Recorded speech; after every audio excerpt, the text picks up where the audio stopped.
que llegamos para hacer un vino de naranja que en estos momentos está en el mercado y que, bueno, pues tiene su originalidad, tiene su tipicidad y sobre todo constituye un producto interesante para el turismo. Llevar un vino de naranja de Valencia pues es más significativo que llevar un vino de uva, que los hay en muchos sitios, mientras que los de naranja no. Bueno, pues os voy a contar un poquito cómo he diseñado, cómo he organizado el tema. Voy a ponerme aquí, que así puedo pasar las transparencias mejor. Y en primer lugar, bueno, pues voy a comentaros un poquito la problemática que tiene la naranja y cómo más o menos intentamos resolver eso.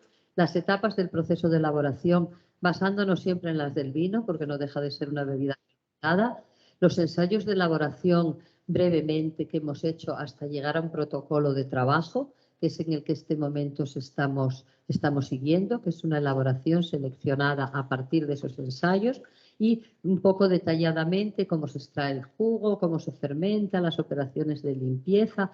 Bien, un poquito resumido todo el proceso de elaboración que, aunque se puede decir en poco tiempo, ciertamente costó varios años llegar a realizar ese protocolo. Y luego voy a comentaros algunos resultados que obtuvimos en los ensayos, tanto con los vinos de naranja como con los vinos de mandarina.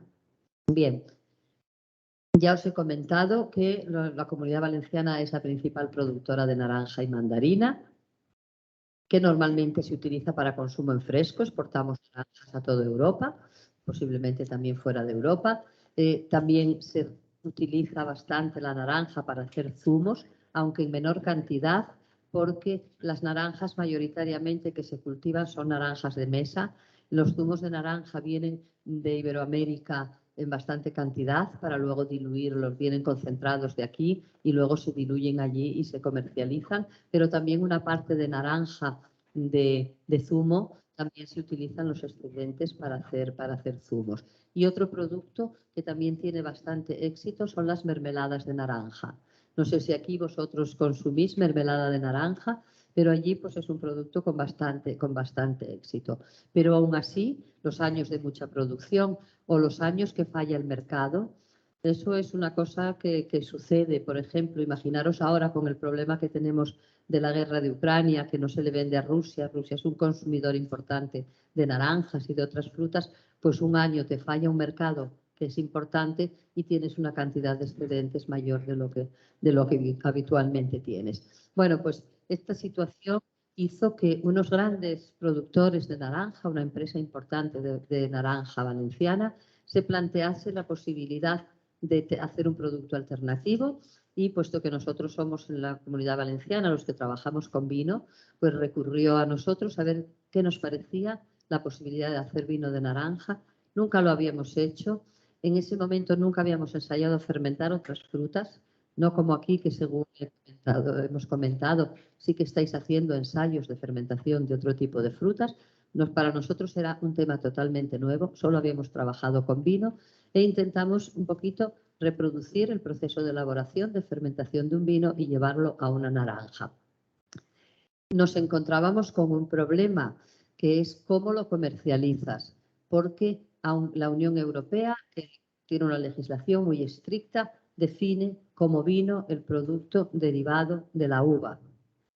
Aquí os he puesto un poquito lo que dice alimento natural obtenido exclusivamente por fermentación alcohólica total o parcial de uva fresca, estrujado no, o de mosto de uva. Eso es lo que entiende que es vino. Pero ya sabéis que muchas veces en las leyes hay una letra pequeña y la letra pequeña decía que vino de fruta sería aquel obtenido por fermentación tal de otro tipo de frutas. O sea que mencionó, creemos que por un error, el término vino de fruta, porque no era la intencionalidad poder ponerle vino. Querían restringir totalmente el vino a la uva. Pero en un momento determinado, no se sabe por qué motivo, apareció esa ley y basándose en esa ley, la empresa con la que nosotros trabajamos recurrió a los tribunales que se negaba la administración a admitir poner vino de naranja o vino de mandarina en su caso. Recurrió a la administración y ganó el pleito y le permitieron a esa empresa poner vino de naranja o vino de mandarina, no a otras. O sea que ha sido una legislación específica para el que recurre. Si otras empresas desean hacer un producto similar, tienen que pasar también por un litigio hasta ver si ganan o no lo ganan o qué es lo que sucede. No sé cómo está la reglamentación aquí. Aquí se puede poner, Germán, vino de... No lo prohíbe, pero no lo hace No lo hace, pero no lo prohíbes. Bueno, entonces si no lo prohíbe también sería posible. Sería cuestión de recurrir bueno, pues de pelearlo, de pelear el tema. Bueno, pues como os digo, el 17/5/2017 un tribunal le concedió a esta empresa la posibilidad de poner vino en sus etiquetas, que eso es interesante, porque entonces el consumidor lo relaciona con el vino, busca un producto relativamente similar. Si no pusiera vino, posiblemente llevaría una decepción, porque compararía un zumo con el producto que tiene en la botella y verdaderamente no tiene nada que ver un vino de naranja con un zumo de naranja. Se parece más a un vino de uva, por poner un ejemplo, que a un zumo de naranja. El producto fermentado cambia totalmente las características del jugo del que parte. Bien, quería comentaros también un poquito las diferencias en composición de los zumos de naranja y mandarina, pero también de los vinos que con ellos elaboramos. Composición que es totalmente distinta, bueno, que es diferente a la de las uvas y a la de los vinos, pero que tiene también cosas en común que nos han servido para poder establecer un protocolo a partir de uno de elaboración de vinos. Bueno, pues en principio los aromas de los jugos de naranja y mandarina mayoritariamente tienen limonelo, tienen valenceno, alfa-pineno, linalol, que es un compuesto muy frecuente en las variedades terpénicas, y aldehídos, que también aparecen bastante. El alfa-pineno también de vez en cuando aparece en algún tipo de uvas, mientras que los otros dos, el linoneno y el valenceno precisamente viene de Valencia, es un compuesto autóctono de la naranja que no aparece en otros frutos. En el vino vamos a tener parte de estos compuestos que pasan al vino y otros que se producen en el proceso fermentativo. Los que se producen en el proceso fermentativo, puesto que la levadura que va a llevar a cabo el proceso es una Saccharomyces cerevisiae, igual que sucede en el caso del vino, pues van a ser muchos compuestos que van a ser comunes a los vinos fermentados, a la uva fermentada y a la naranja fermentada. Con relación a los polifenoles, es muy distinta la composición en polifenoles de la uva y la composición en polifenoles de la naranja. Mayoritariamente la naranja, yo digo naranja, pero va incluido mandarina porque la diferencia, como luego veréis, tampoco es tan importante. En el jugo de naranja tenemos flavononas y entre ellas la esperidina y la naringina, que no son las mayoritarias, que no existen en la uva y que son las responsables de que el zumo de naranja se vuelva amargo cuando se oxida, cuando pasa un determinado tiempo.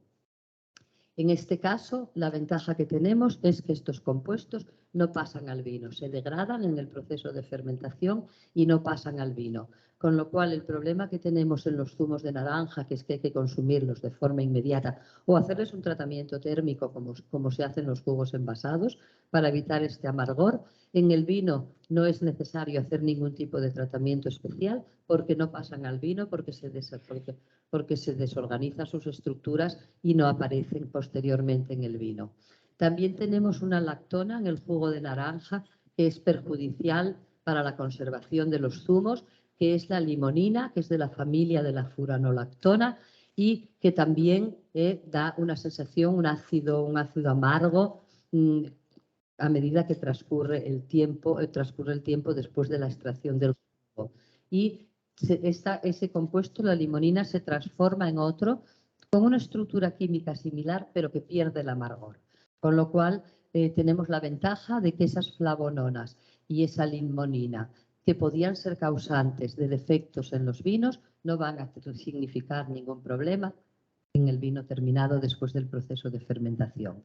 Lo que sí vamos a tener en los jugos son carotenoides, que son los que le dan el color y las propiedades antioxidantes, y estos carotenoides van a pasar al vino y vamos a tener una concentración importante. Por lo tanto, el color del vino de naranja va a ser anaranjado, producto de esos carotenoides, pero a su vez también va a tener una concentración importante de antioxidantes que nos hace que digamos que es un producto saludable y un producto interesante para su consumo. Por otro lado, los ácidos que están presentes en el zumo de naranja, o en el jugo de naranja, como vosotros llamáis, son el cítrico, el málico, el quínico y el ascórbico. El málico es común a la uva, el quínico aparece en las naranjas y en otras frutas, el ascórbico también es frecuente en todas las frutas y además tiene unas propiedades antioxidantes importantes, como todos sabéis, y el ácido cítrico, que como es lógico en estos jugos se encuentra en concentración mucho más alta que se encuentra en cualquier otra fruta, de ahí que son cítricos. Bien. ¿Qué pasa en el vino? Pues en el vino pasa que, como con todos los ácidos son un proceso fermentativo, que parte de ellos desaparecen en el proceso y vamos a tener una concentración menor de ácidos al final de la fermentación que teníamos al principio en el jugo. Y otro componente muy importante de los zumos de naranja son las pectinas.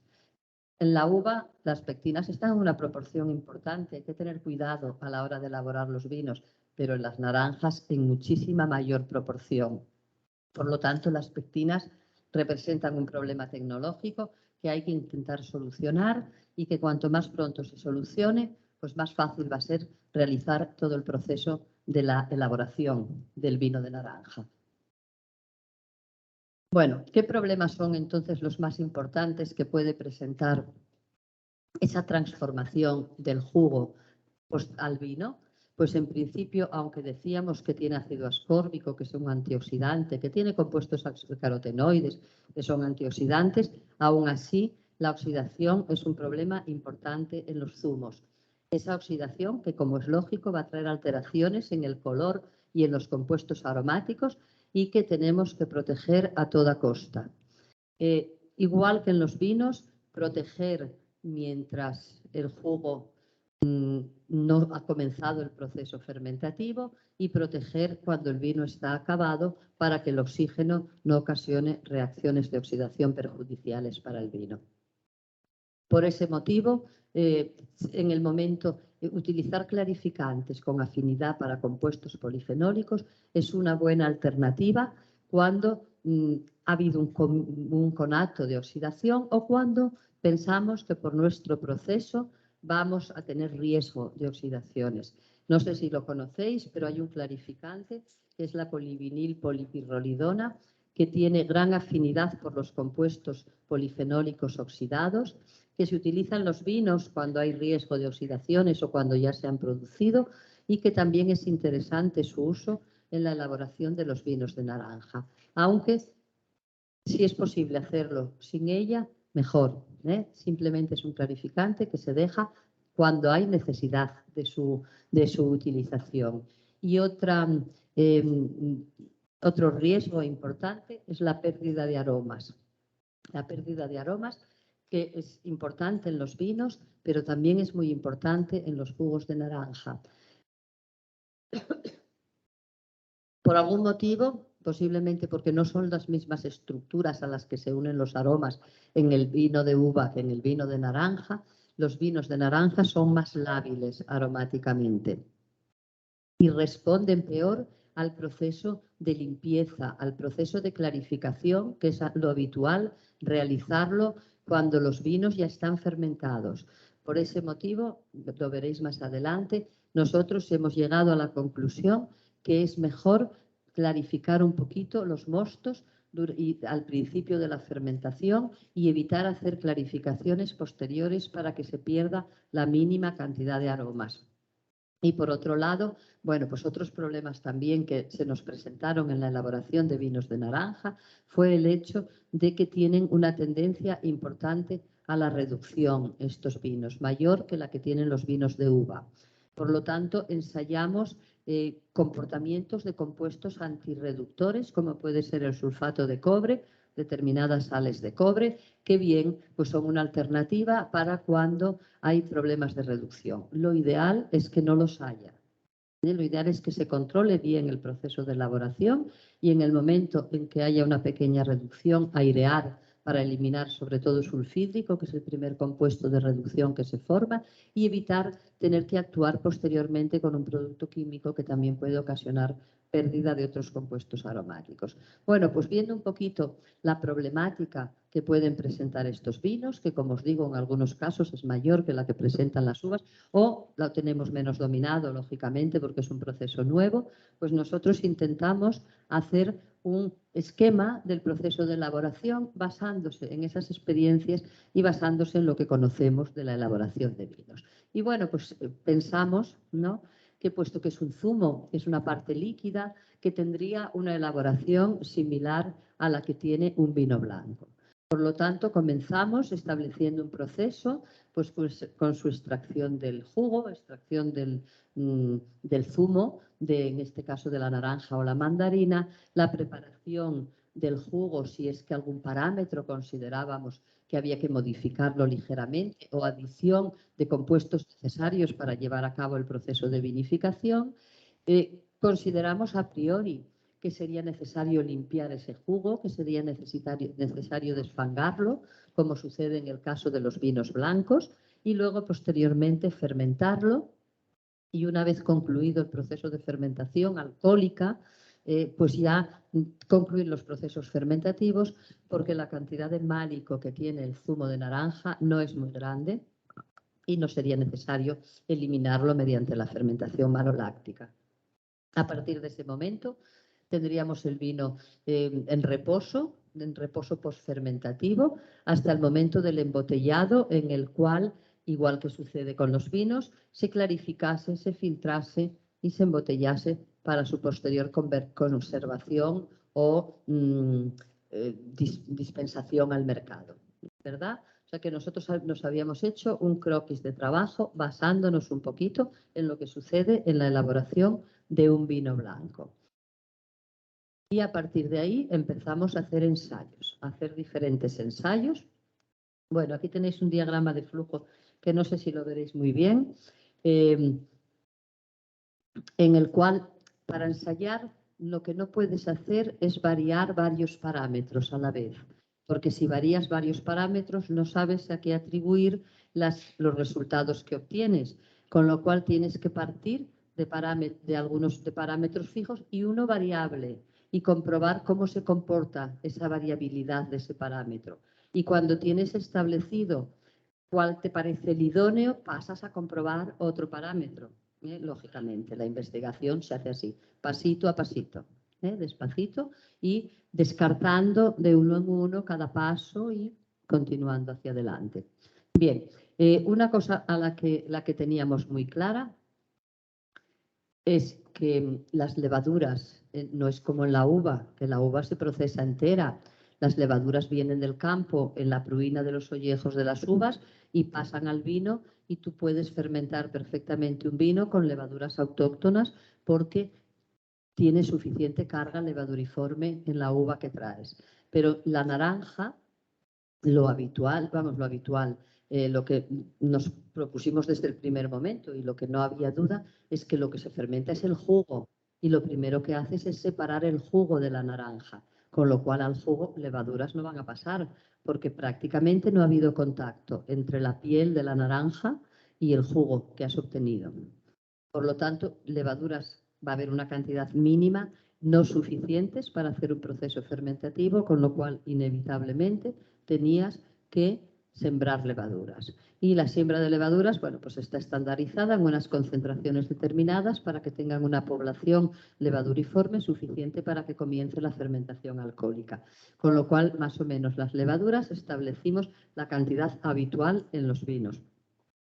Y ante el problema que os comentaba antes de tratarse de jugos muy pectolíticos con muchísimas pectinas, la utilización de enzimas pectolíticos es imprescindible. Y como no es comparable con el vino, que es mucho menos pectolítico, la dosis a utilizar, pues dentro de las dosis habituales, las más altas. Con lo cual, todos los ensayos que hicimos, los hicimos con 5 gramos por hectolitro de enzima pectolítica y no nos sobró nada. Nos pareció que había sido suficiente y no modificamos esa cantidad desde el principio. Siempre trabajamos con esa cantidad. Y, por otro lado, como no ha habido contacto con los ollejos, que es donde hay más nitrógeno, más sustancias nutritivas, y en el zumo desconocíamos, bueno, luego lo analizamos y comprobamos que más o menos se correspondía con nuestras expectativas, decidimos hacer los ensayos añadiendo nutrientes nitrogenados en una dosis habitual para poder asegurarnos que esa fermentación alcohólica se llevaba a cabo.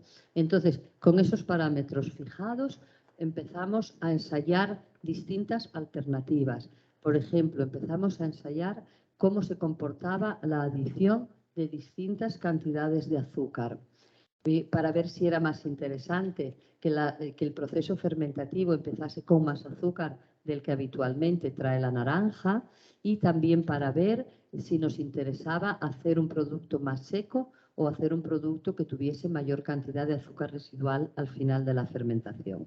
Porque pretendíamos hacer como en el vino. En el vino, en España, los vinos dulces son vinos que dejan azúcar residual de la fermentación. Está totalmente prohibido adicionar azúcares en un vino acabado para hacerlo dulce, y además se puede comprobar, o sea, la administración puede perfectamente comprobar, si quiere y de forma muy sencilla, si el azúcar residual que contiene un vino procede de la fructosa que no ha fermentado durante el proceso fermentativo o esa sacarosa que se ha añadido al final del proceso de fermentación. Entonces pretendíamos que fuese el proceso exactamente igual que en un vino, puesto que la intencionalidad era poder decir que vamos a poder comercializarlo como vino, y por lo tanto los ensayos de azúcar se hicieron desde el principio, previamente a la fermentación, en cantidad mayor o menor, para ver cómo respondían las levaduras y cómo quedaba el vino después de haber ensayado distintas dosis de azúcares residuales finales. Por lo demás, bueno, pues a una temperatura similar a la temperatura, que se ve muy mal aquí, porque no son muy buenas son recortas y pegas de otros lados y no ha salido muy bien, os pido disculpas. La fermentación la hemos querido hacer a una fermentación habitual en vinos blancos, a 15 grados, y a esa temperatura baja, aunque los azúcares son menores, los del zumo de naranja, que los de la uva. Por ese motivo nos ha llevado unos 14-15 días la fermentación alcohólica. Posteriormente a la fermentación alcohólica ya os he comentado que no es necesario hacerle maloláctica porque tiene muy poco málico, descubamos, clarificamos los vinos, y aquí teníamos muy claro, porque inicialmente se había analizado el jugo de naranja, y el jugo de naranja tiene una concentración proteica que, bueno, que es importante con vistas a que no se produzcan quiebras proteicas. No es que sea una fuente de proteínas el jugo de naranja, pero sí lo suficiente para que haya riesgos posteriores de quiebras en el vino, y por lo tanto estaba muy claro que había que utilizar bentonita, que había que eliminar las proteínas mediante bentonita. Por lo tanto, la clarificación con bentonita fue uno de los ensayos que se hizo en el vino acabado, y como inevitablemente en algunos de los ensayos algo de oxidación había, pues se ensayó un producto que se llama Protomix, un producto clarificante que lleva bentonita y PVPP, como os comenté antes, para eliminar esos compuestos oxidados o que pudiesen ir incrementando su oxidación. Bueno, pues de aquí se sacaron unas conclusiones, las más importantes relacionadas con lo que nos parecía más interesante con respecto a la cantidad de azúcar a añadir. Si nos gustaba más que el vino de naranja tuviese más azúcar, tuviese menos azúcar. Como podéis imaginaros, todo esto a base de ensayos y catas, con un panel de catadores, y llegamos más o menos a la conclusión de qué cantidad de azúcar nos parecía interesante añadir, y pasamos a otro punto. Pero vimos que clarificar los vinos con unas dosis de bentonita o de Protomix, bueno, no excesivamente altas, pero sí lo suficiente para que se resintiesen los aromas producidos durante la fermentación que son inferiores normalmente a los que se producen en el vino. Por lo tanto, descartamos la técnica de la clarificación y pasamos a ensayar añadir la bentonita antes de comenzar el proceso fermentativo o en el proceso fermentativo. No os he comentado que antes de hacer este protocolo ensayamos desfangar el jugo de uva. Un desastre. Desfangar el jugo de uva quedaba una agüilla. Son muy densos los componentes del jugo, se nos iban en el desfangado y nos quedaba un líquido que prácticamente no tenía nada de sustrato, con lo cual lo primero que hicimos fue descartar la operación de desfangado que es habitual, es necesaria en los vinos blancos. Por lo tanto, se pasó directamente a fermentar sin desfangar previamente, pero sí que es cierto que vimos que no nos gustaba cómo se comportaba la clarificación posterior a la fermentación y los siguientes ensayos partieron de clarificar, de añadir clarificantes durante el proceso fermentativo, para luego no tener que usarlos cuando el vino estuviese acabado. E hicimos ensayos, bueno, pues en este caso con bentonita, seguimos trabajando con el protomix, con bentonita y con PVPP. En muchos de los ensayos se nos produjeron compuestos de reducción por no oxigenar a su tiempo, con lo cual ensayamos la utilización de sales de cobre en el proceso de elaboración, ensayamos una técnica que no nos habíamos planteado en principio ver cómo evolucionaba, pero en vista de que la clarificación perdía tantos componentes aromáticos, ensayamos la maceración con cortezas de naranja. Una vez extraído el jugo, macerar un poquito con cortezas de naranja en una cantidad no excesivamente grande y durante unas 24 horas. Y en principio, pues todos esos protocolos los hicimos adicionando bentonita y adicionando protomix. Y bueno, por el resto seguimos utilizando las levaduras de fermentación en las dosis estipuladas, el azúcar que previamente nos había parecido el adecuado, los enzimas pectolíticos como base indispensable de poder reducir la densidad del jugo y la fermentación a más o menos la temperatura. Mantuvimos aquellos estándares que habíamos determinado en los primeros ensayos que realizamos. Y bien, pues con todos estos ensayos llegamos a unas conclusiones que posteriormente se aplicaron en el producto final y en el producto que en estos momentos está en el mercado. Y que por no ir comentando uno a uno los resultados de cada uno de los ensayos, que son muchos y largos, voy simplemente a vamos a explicaros un poquito lo que definimos como la mejor técnica para elaborar esos vinos de naranja que nos habían encomendado. Bueno, pues en principio la recogida y el transporte de la naranja se hacía a nuestra bodega. Nosotros allí tomábamos muestras y hacíamos una selección, eliminábamos si había alguna que nos parecía que no estaba suficiente o que estaba un poco en mal estado, la eliminábamos y procedíamos a la extracción del jugo. Nosotros en nuestra planta piloto, mi departamento es un departamento de tecnología de alimentos, con lo cual trabaja en la mayor parte de los alimentos que están en nuestra zona de nuestro ámbito de trabajo, y tenemos extractores de jugo, lógicamente, puesto que es una zona naranjera, extractores de este tipo, que la naranja la corta en la mitad, y de Zumex, de una marca de Zumex, que allí son las que utilizan las pequeñas empresas naranjeras.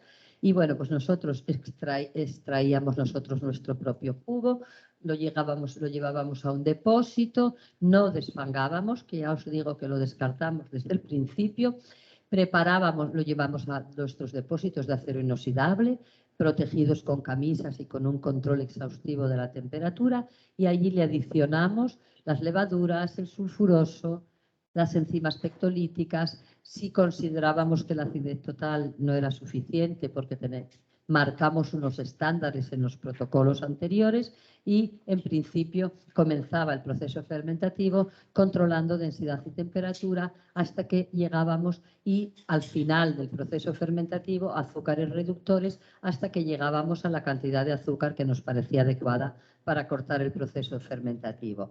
Y, posteriormente, descubábamos y, en este caso, la clarificación la eliminamos y pasábamos directamente, no sé por qué se me ha colado aquí, pasábamos directamente a la filtración y a la estabilización y al embotellado, previa comprobación de que los vinos de naranja eran estables proteicamente y que tenían una turbidez que no requería utilizar otros clarificantes.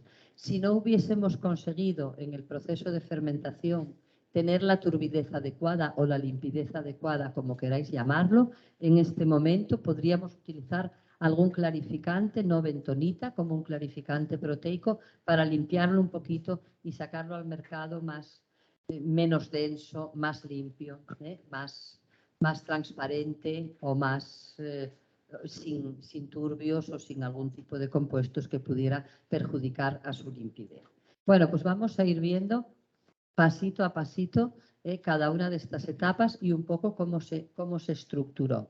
Bueno, lo primero, las naranjas, a diferencia de las uvas, cuando llegan a la empresa que la procesa, se lavan. Se lavan, normalmente se lavan como hábito, porque esas naranjas van para consumo en fresco y, claro, si traen restos de tierra o algún tipo de otro resto sería muy perjudicial, y porque además, en el caso de las uvas que van para de las naranjas o mandarinas que van para consumo directo, lo que se hacen es que se parafinan, para que el aspecto sea más brillante, bueno, con una especie de cera que es comestible, que no daña nada, pero que mejora el aspecto y que tienen, pues bueno, pues mejor comercialización. Nosotros allí las comemos sin esos tratamientos porque las compramos directamente al productor, porque todo el mundo tiene naranjos, pero todas las que van a la comercialización y a la exportación van tratadas con ceras para mejorar su aspecto. En este caso, nosotros como hábito las lavamos, porque eso es lo que hace la industria. Lógicamente no los tratamos con cera, puesto que la cáscara o la piel la íbamos a retirar. Si el proceso... Y posteriormente pasaban, pues como os he comentado anteriormente, por un proceso de selección para eliminar aquellas que no estuviesen en buen estado. Utilizábamos este equipo que os comenté antes, que es un equipo de Zumex, que parte la naranja a la mitad y tiene unos cabezales como un exprimidor de los que tenéis en casa, que le da unas cuantas vueltas, extrae el zumo y no entra en ningún momento en contacto el zumo con la cáscara. Industrialmente el sistema de extracción es parecido, pero lógicamente con muchísimos cabezales y muchísimo más tecnificado el proceso.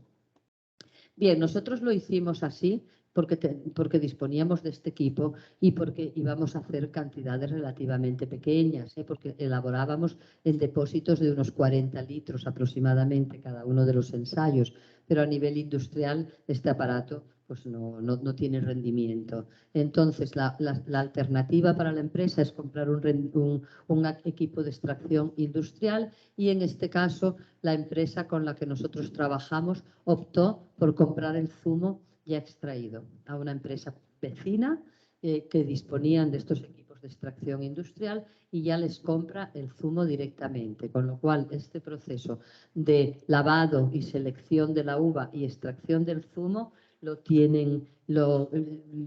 prefieren comprarlo, les sale más económico recurrir a otra empresa. Lo que hacen es que en el momento en que llega el zumo a la empresa, en este caso a la bodega de elaboración de vino de naranja, lo que hacen es calentar en bodega y, bueno, pues en principio a una temperatura próxima a la temperatura de siembra.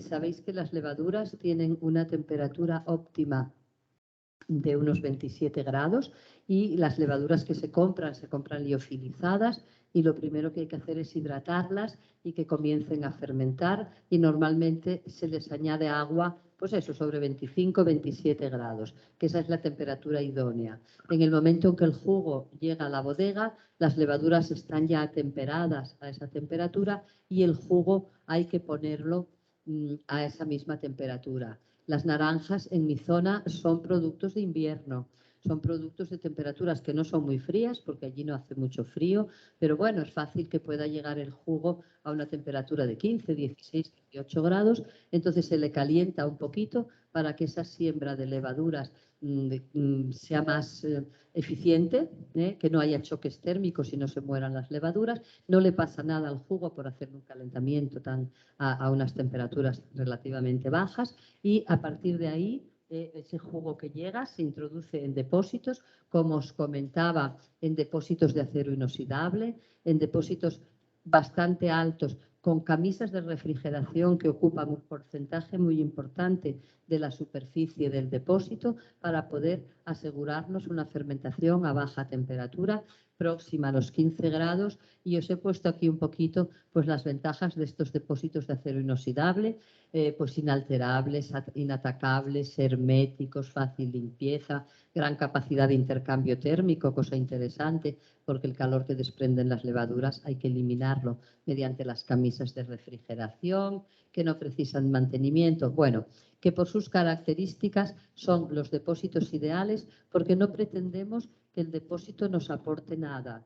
No es como en el caso del vino, que en muchas ocasiones queremos que fermenten en un depósito de madera para que la madera haga su acción de aportación de compuestos o de introducción de pequeñas cantidades de oxígeno y polimerización. Aquí la única finalidad es que el depósito permita bajar la temperatura a temperaturas próximas a los 15 grados y que no aporte ni ponga ni quite nada. ¿De acuerdo? Por lo tanto, el acero inoxidable es en este caso el depósito de elección, no hay duda.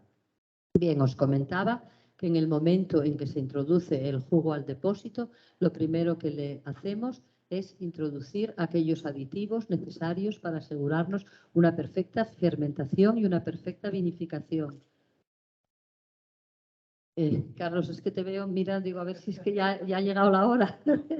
Bueno, bien, en principio, nosotros sulfuroso sistemáticamente lo utilizamos en vinificación, no queremos correr riesgos, no nos parece que el sulfuroso aporte nada negativo, por lo menos nunca lo hemos observado, e igual que lo hacemos con el vino, lo hemos hecho con el jugo de naranja y lo siguen haciendo en la elaboración de estos vinos. Unas cantidades muy bajitas, unos 5 gramos por hectolitro, que no dificulta para nada la implantación de las levaduras.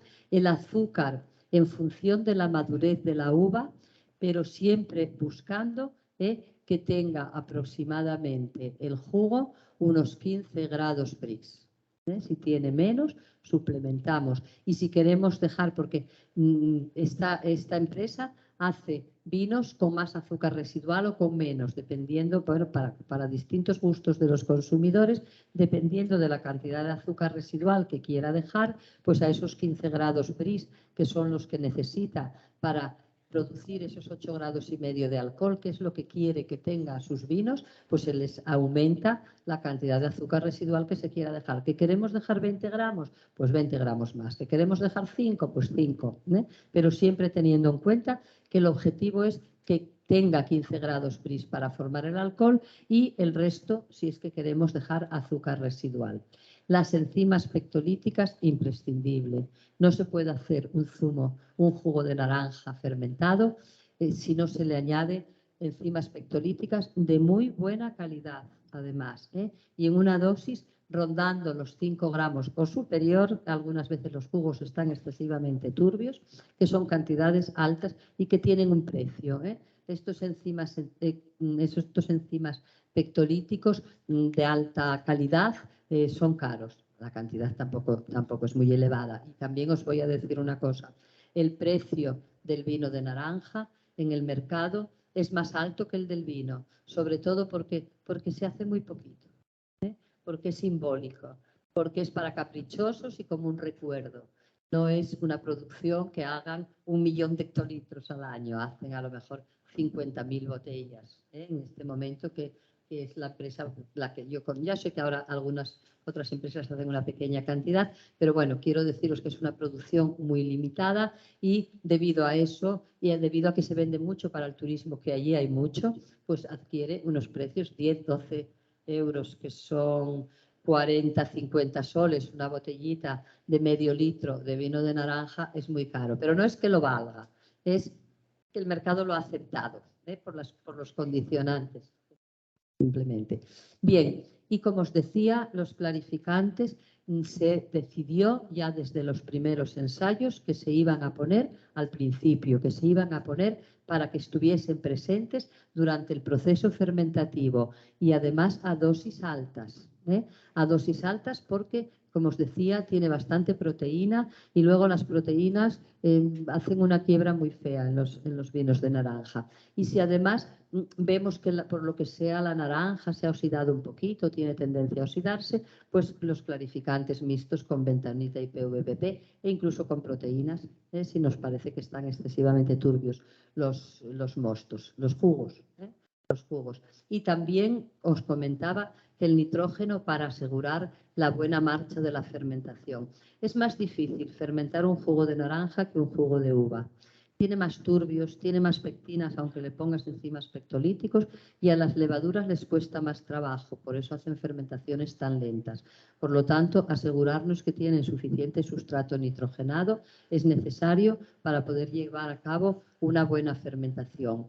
Ese nitrógeno puede ser en forma de nitrógeno amoniacal, como sales de nitrógeno, o también en forma orgánica, que eso se utiliza mucho en el vino. Autolisados, creo que ayer, si algunos estuvisteis presentes, hablamos de ellos, autolisados de levaduras que van desprendiendo nitrógeno orgánico, aminoácidos, proteínas y que nos sirven para facilitar el desdoblamiento del nitrógeno y conseguir una buena fermentación. Y por otro lado, también, aunque estamos hablando de un producto ácido, como también es cierto que cuando hay excedentes de naranja, no es al principio de la campaña que hay mucha más demanda del mercado, sino al final, cuando está todo el mundo produciendo, pues normalmente se destinan naranjas de casi en la terminación de la campaña, en la cual las naranjas están bastante maduras, necesitamos menos azúcar,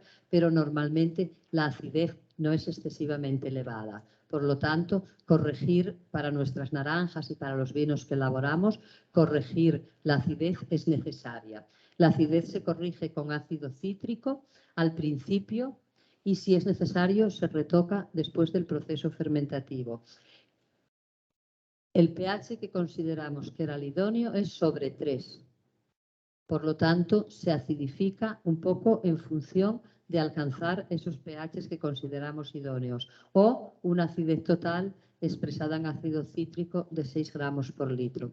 Una acidez total de 6 gramos por litro en ácido cítrico, no creáis que es mucha, es aproximadamente 5 en tartárico, y 5 en tartárico para un vino ligero, para un vino que no es un tinto con estructura polifenólica, no es muy alta. Lo bueno que tiene, si fuera un vino blanco, diríamos 5 gramos por litro, poco en tartárico, o 6 gramos en cítrico.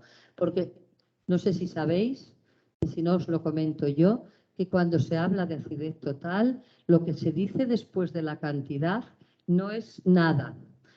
La acidez total es el conjunto de todos los ácidos que contiene un producto, pero luego se expresa en un ácido o en otro. A mí me da igual expresar la acidez total de este zumo en cítrico, que tengo que multiplicar por el peso molecular del cítrico y la valencia, o expresarlo en tartárico, que multiplico por el peso molecular del tartárico y divido por 2, que es la valencia, o expresarlo en sulfúrico o en lo que sea. Cuando veáis una acidez total que pone expresada en, pensad que es el conjunto de todos los ácidos y que ese número va a depender de en qué ácido se exprese.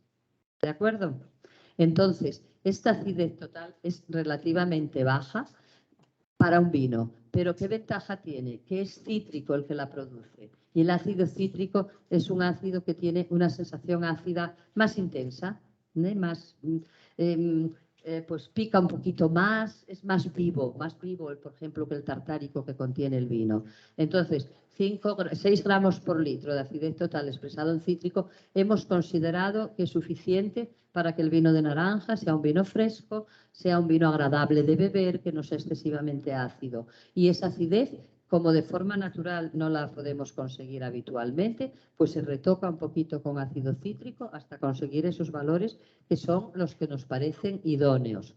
Una vez que hemos añadido todos estos aditivos que consideramos necesarios para llevar a cabo el proceso de fermentación adecuadamente, comienza el ciclo de fermentación inducido por las levaduras comerciales que sembramos. Ya os lo comenté al principio, la fermentación espontánea no se va a producir porque no hay suficiente carga de levaduras en ese zumo, pero la fermentación inoculada con levaduras seleccionadas y con ese nitrógeno que le hemos suplementado para asegurarnos que va a ser una fermentación a una velocidad constante, que va a ir disminuyendo la densidad poco a poco y que va a marchar adecuadamente, pues lo podemos conseguir con unas levaduras capaces de fermentar a bajas temperaturas. Eso es importante. Nosotros a la hora de adquirir en el mercado unas levaduras tenemos que decirle al proveedor lo que queremos. Si queremos fermentar a temperaturas un poco más altas, si queremos fermentar a temperaturas más bajas, bueno, pues seleccionando una levadura que tenga una tolerancia térmica y que nos permita fermentar a esa temperatura y dándole suficiente nitrógeno, no hemos tenido problemas de fermentación y lo que sí hemos hecho es que hemos ensayado distintas levaduras y aquella levadura que nos pareció óptima, en principio es la que se está utilizando y de momento no se ha cambiado. Eso no quiere decir que dentro de... Porque yo os hablo como si fuese yo la que lo hago. Yo intervine en el proceso de establecimiento, en el establecimiento de este proceso. Ahora el que elabora en la empresa que hace estos vinos es un alumno nuestro que lleva trabajando con nosotros 15 años y que lee ahora la tesis doctoral el mes que viene y él es el técnico de esa bodega y es el que lo hace. Entonces yo hablo un poco ahora por boca de él. Entonces de momento con la levadura que en su momento se seleccionó le va bien, pero no descarta la posibilidad de poder utilizar de probar otras levaduras en el futuro. Como no descarta tampoco la posibilidad de probar otras variedades distintas de uva. Ahora os diré qué vinos son los que hace. Bien, en el caso de los vinos, cada vez se utiliza más la siembra secuencial de levaduras con no saccharomyces y saccharomyces. De hecho, esta mañana yo he estado en Takama y me han dado a probar distintos vinos que están terminados de elaborar y muchos de ellos los hicieron solo con saccharomyces y otros con no saccharomyces y saccharomyces. Entonces, esa tendencia que es muy generalizada actualmente en la elaboración de vinos, de momento no la hemos incorporado. Se ha elegido una levadura, una Saccharomyces cerevisiae idónea y es con lo que se está trabajando, pero bueno, hay posibilidades de mejora o hay posibilidades de hacer algún producto un poquito diferenciado. Bien, pues esa fermentación que como os comentaba, igual que una fermentación de un vino, tiene una primera fase de fermentación tumultuosa en la cual es necesario controlar mejor la temperatura porque las levaduras empiezan a multiplicarse exponencialmente y a metabolizar mucho azúcar, con lo cual sabéis que el proceso fermentativo es un proceso exotérmico y al mismo tiempo que el azúcar se transforma en alcohol, también desprende calorías, desprende carbónico, pero también desprende calorías. Por lo tanto, esa fase tumultuosa, la temperatura sube con muchísima facilidad y es necesario que el equipo de frío funcione bien para controlar la temperatura y que no nos exceda de aquella que nos parece la adecuada. Bien, esto ya os lo he comentado anteriormente. ¿Por qué motivo nos interesa esa temperatura que no exceda de aquella que consideremos adecuada? Bueno, es imposible que si nosotros decimos queremos 15 grados, los equipos de frío te consigan 15 grados exactos. A lo mejor un día tienes 15,5, otro 16 y otro 15,2. Porque depende un poquito también de la temperatura exterior, de que las levaduras, por lo que sea, pues en una fase determinada de su crecimiento metabolicen un poco más rápido o menos, pero bueno, dentro de un orden, de una desviación de los grados que deseas pequeña. ¿Y por qué queremos esas bajas temperaturas? Porque pretendemos que las levaduras, al transformar los precursores aromáticos, que en este caso estamos hablando de aminoácidos sobre todo y de ácidos grasos que contiene el zumo, que además de producir alcoholes superiores, concluyan su ciclo metabólico y produzcan ésteres y acetatos, que son los compuestos florales y frutales más idóneos para la calidad de un producto fermentado. Entonces, no sobrepasar los 20 grados y mejor 15 que 16, o mejor 16 que 17 o 18. Por lo tanto, mantenerlos a baja temperatura es una garantía de que los compuestos aromáticos que vamos a extraer son los adecuados. Y además de eso, evitamos también que haya mucho arrastre de carbónico, perder alcohol. Estamos hablando de un producto que no le queremos añadir mucho azúcar para no hacer el coste mayor, y si perdemos alcohol, pues perdemos grado. Y tampoco con el alcohol se van los compuestos aromáticos, con lo cual pretendemos que no haya mucho arrastre por el carbónico, y para eso se fermenta a temperaturas muy bajas. Cuando la fase tumultuosa, al cabo de 5, 6, 7 días ya ha terminado y ya entramos en la fermentación lenta, en la cual las levaduras se van agotando, se multiplican mucho más lentamente, en ese caso siempre, tanto elaborando vinos como de uva como de naranja, siempre es recomendable subir un poquitín más las temperaturas, si es que para asegurarnos un poquito que la fermentación termina hasta el punto que deseemos y que no se nos para antes en un momento en que no tenemos intención de que así sea, ¿verdad? Bueno, pues y una cosa muy importante a tener en cuenta durante el proceso fermentativo es evitar la formación de compuestos de reducción, que tiene tendencia el jugo por su composición a reducirse. Por lo tanto, hay que catar cada poco, todos los días, y ver si se detecta algún compuesto de reducción, porque en el caso de que se detecte hay que airear para evitar tener que añadir las sales de cobre de las que hablamos antes, que arrastran también otros componentes. Si hacemos una fermentación cuidadosa, no precisamos luego tener que eliminar esos productos, evitamos que se formen. ¿Y cómo notamos que no se forman productos de reducción? Pues en cata lo primero que se detectaría es un poco de olor como a huevos podridos, el sulfídrico. ¿Sabéis lo que es el sulfídrico? ¿Habéis oído olido alguna vez unas aguas sulfídricas, de estas que salen de manantiales que parece que huelen a huevo podrido? Bueno, pues esos son básicamente los compuestos de reducción, muy tenuemente, no penséis que muy fuerte, pero bueno, una persona que está haciéndolo sabe lo que tiene que buscar, y si aparecen esos olores, inmediatamente se airea, se hace un remontado para eliminarlos, para evitar que se transformen en compuestos fijos. Estamos hablando de compuestos volátiles que se eliminan simplemente pasándoles, remontándolos un poquito, dándoles un poco de aire. Si en cambio los dejamos, si no catamos los vinos y cuando nos vamos a dar cuenta ya están más reducidos, luego eliminar esos compuestos solamente se hace a base de eliminarlo a base de sales de cobre, que como os digo, pues arrastran también muchas otras sustancias beneficiosas. Bueno, pues así hemos llegado al controlando diariamente la temperatura, por si acaso hay que darle al equipo de frío, no funciona bien, controlando la densidad para ver que va bajando paulatinamente y que no hay ninguna parada.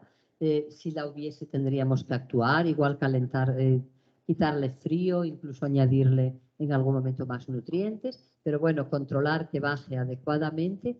Y cuando ya nos estamos acercando al final de la fermentación, los azúcares reductores para ver si cumple lo que nosotros deseamos. Si está cerca de esa cantidad de azúcar que nosotros definimos que queríamos tener en el producto, pues hay que ir con muchísimo cuidado, e inmediatamente que el vino llega a esa graduación azucarada, se paraliza la fermentación con frío, se le añade un poquito más de sulfuroso y se intenta evitar al máximo que sigan las levaduras actuando. Para eso, ahora veremos a continuación lo que se hace.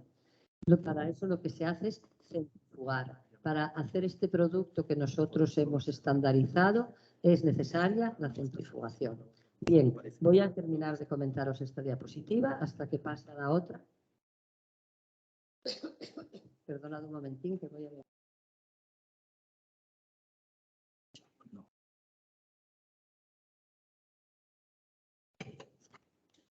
Bien, una vez que hemos decidido que ya no seguimos fermentando, porque tiene los azúcares o bien secos y queremos hacer el vino seco o dejarlo con una cierta cantidad de azúcar residual.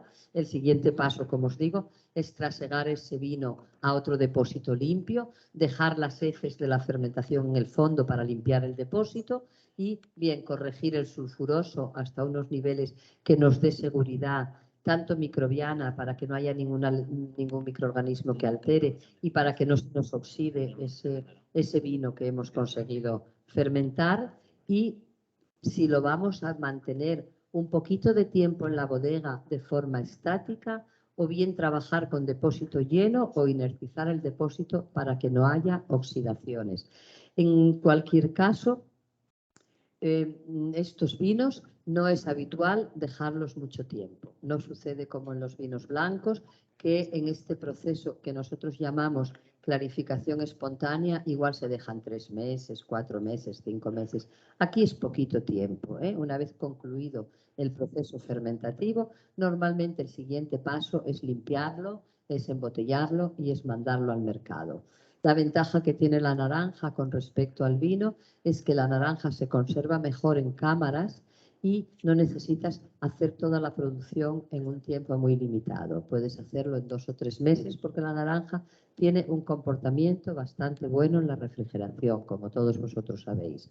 Entonces, lo que normalmente se hace, esta industria tiene una pequeña bodega. Cuando termina de fermentar esos tanques, en unos cuantos días los estabiliza, los embotella y vuelve a hacer otra ronda de jugo, otra ronda de fermentaciones. No es como en el caso del vino, que la uva llega, porque la uva madura y la uva llega a la bodega y tiene que tener espacio para fermentar. Aquí tienes la ventaja de que estamos hablando de una industria que tiene grandes cámaras de fermentación y que se puede permitir fermentar esos 50.000 litros de labor la cantidad de ese orden y por lo tanto normalmente no espera procede a su clarificación por centrifugación y embotellado y salida al mercado. Por lo tanto, una vez que el vino está elaborado y más o menos está estabilizado, como os digo, durante el pequeño tiempo que pasa en un depósito estático, se produce una decantación de forma que, bueno, ya de forma natural hay un poquito de limpieza en ese vino. Y el siguiente paso es centrifugar. Si la empresa no dispusiera de centrifuga, lo que pueden hacer, lo que se está haciendo ahora, es coger el producto y llevar cerrado en un depósito bien hermético, que no haya oxidaciones, y llevarlo a otra empresa que tenga centrífuga, centrifugarlo allí y retornarlo limpio. ¿Por qué? Porque una centrífuga industrial cuesta un dinero y si la producción que tienes es pequeña, pues la verdad es que puedes no ser rentable. En cambio, allí en la Comunidad Valenciana, las bodegas un poquito grandes, todas ellas disponen de centrífuga para limpiar el vino, más que el vino directamente, los restos de los desfangados, los restos de las clarificaciones, los turbios. La centrífuga responde bien en la limpidez de los turbios. Pero en este caso, el vino de naranja, hemos decidido que la mejor forma es pasarlo por una centrífuga una vez terminada, al poco tiempo de terminada la fermentación. Y aquí os he puesto, por si tenéis curiosidad, cómo funciona una centrífuga industrial para vinos, y en este caso para vinos de naranja. Pues es hecha para vinos de uva, pero bueno, para cualquier tipo de vino. Esta centrífuga tiene un eje vertical, el vino discurre verticalmente, entra por abajo y sale. Bueno, en realidad entra por aquí, pero por aquí se reparte y luego sale por la parte del centro y está formada por una serie de platos que están herméticos y cuando da vueltas con la fuerza centrífuga que nosotros le hayamos programado, turbios van a la superficie de los platos, o sea, a la parte próxima a la carcasa, y el vino limpio se dirige hacia el interior y sale limpio al exterior. ¿Qué sucede entonces con estos turbios? Que se van acumulando en la parte exterior de la carcasa y llegaría un momento que ocuparían la totalidad de la carcasa. Pues están programadas para que cuando se produzca un peso determinado de turbios, las centrífugas se abren, clac, y se cierran, de forma que tiran los turbios, pero siguen estando herméticas, porque la base de que la centrifugación no ocasione muchos daños es la hermeticidad, es la ausencia de oxígeno. Entonces, ese movimiento de apertura, que los turbios caen aquí a este depósito y caen al exterior de la centrífuga, es tan rápido que no da tiempo prácticamente a que se incorpore oxígeno del exterior, ¿eh? Solamente tira los turbios hacia afuera de los platos, hacia afuera de la centrífuga. Y además trabaja en continuo, con lo cual en un espacio de tiempo relativamente corto se pueden pasar muchos litros de vino por él, por la centrífuga, con un rendimiento bueno, y si no la ponemos a una velocidad excesiva, sin un perjuicio demasiado grande. Pensad que aquí el vino ya va relativamente limpio, porque los clarificantes se los hemos puesto en la fermentación. Por lo tanto, después del proceso fermentativo, el vino ya ha tirado muchos turbios. Entonces no es necesario hacer una operación muy drástica. Y la centrífuga no es excesivamente mala para el producto. Nosotros hemos pensado que es lo mejor de lo que hemos ensayado. Pero en cambio, para los vinos de uva, la centrífuga postfermentativa, el equilibrio coloidal de los vinos lo complica más. Parece que somos más exigentes con el vino. También hay más conocimiento y más exigencia en el mercado. Pero para este tipo de vinos, como os digo, la centrífuga va muy, pero que muy bien. En muy poco tiempo se tienen los vinos limpios y ahora ya solamente hay que filtrarlos y posteriormente embotellarlos. El tipo de filtración que se hace es una filtración amicróbica. Estamos hablando de unos vinos que van muy habitualmente, van para Suecia, Finlandia o yo qué sé, o Irlanda, porque se lo llevan los turistas que bajan a tomar el sol al Mediterráneo y luego se lo llevan a su país, y además a lo mejor lo tienen en la maleta con el calor o tardan en consumirlo. Tienen que estar estables de forma que no tengan ninguna alteraciones microbiológicas. Por lo tanto, es imprescindible. Bueno, allí se hacen todos los vinos, aunque sean de consumo rápido en la zona, se estabilizan microbiológicamente, se estabilizan amicróbicamente, y en este caso pues también, por descontado. Y se utilizan o filtros frontales, filtros de membranas, que no sé si en alguna asignatura lo habéis visto, que, bueno, pues más o menos con un tamaño de poro menor a una micra. El problema de esta filtración frontal es que no podemos pasar directamente de la centrífuga a un filtro de menos de una micra, porque entonces los equipos de filtración suelen llevar 2 o 3 cartuchos de distinta porosidad, de forma que a lo mejor el primer cartucho tiene 3 micras, el segundo 1, el otro 0,65 y el otro 0,45, o en vez de 4 tienen 3, pero bien, por una filtración frontal, entendiéndose por frontal, donde el producto, el líquido, en este caso el vino, incide frontalmente a la membrana de filtración, tiene que haber una filtración paulatina, porque es necesario ir eliminando los turbios en función de su tamaño, si no se nos colmataría. Si pasáramos directamente de la centrifugación a la última campana, solo pusiéramos una, a la última membrana, al cabo de un segundo dejaríamos de filtrar porque se colmataría. Por eso hay que hacer una filtración secuencial, una filtración paso a paso. ¿Qué nos pasaría? Pues nos pasaría esto, que esta sería la membrana, los turbios se depositan arriba porque son muy grandes, no pueden atravesar la membrana, quedan ahí y la membrana se colmata. Entonces, para solucionar este problema y sobre todo para solucionar el problema de filtrar productos con azúcar, que es muy difícil porque aunque hagas una filtración en fase secuencial como esta, el azúcar colmata mucho, lo que se está utilizando ahora es la filtración tangencial. La filtración tangencial es un tipo de filtración que funciona a la inversa que la frontal. Si la frontal, el líquido incide perpendicularmente al medio filtrante, la filtración tangencial, el líquido discurre paralelo a la membrana filtrante y solamente pasa la membrana aquellas partículas de menor tamaño que los poros de la membrana. Pero el resto sigue circulando, impulsado por el bombeo. Sigue circulando y vuelve a circular y recicla y todo aquello pequeño que está próximo a la membrana. A ver, yo os lo he dibujado así, pero no, es una membrana cilíndrica. O sea, entra el vino por toda la superficie del cilindro. El vino va por la luz del cilindro, está rodeado de membrana y todo aquello que se aproxima a la membrana y es más pequeño atraviesa. Y lo que no, sigue circulando. De forma que llega un momento que aquí solo tienes turbios de mucho tamaño y entonces ya lo desechas y vuelves a meter vino limpio. Entonces se basa en recircular, pero no se colmata porque el propio vino va arrastrando los turbios. Entonces es mucho más adecuado para productos o muy cargados de turbios o productos con azúcares que son muy colmatantes.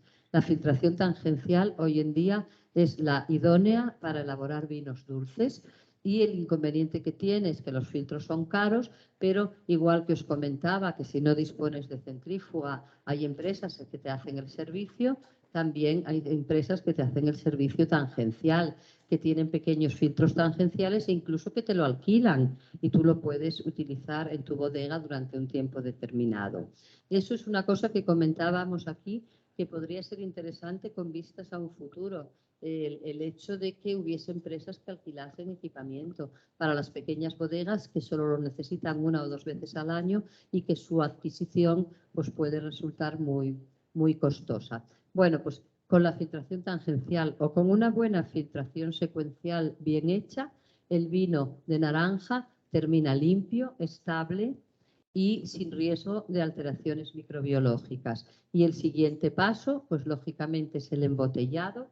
Se embotella o bien con tapón cabezudo, como el que vosotros utilizáis para el pisco, porque aunque es un vino y es un vino que la botella se debería de abrir y beber, porque los riesgos de oxidación y de pérdida de aromas es grande, por lo que sea la gente lo relaciona más con un licor, siendo un vino, entonces es muy frecuente que las botellas, o porque a lo mejor no es tan apetecible como un vino beber la botella entera, también puede ser, ¿no? Porque es un vino más apropiado para el aperitivo que para comer.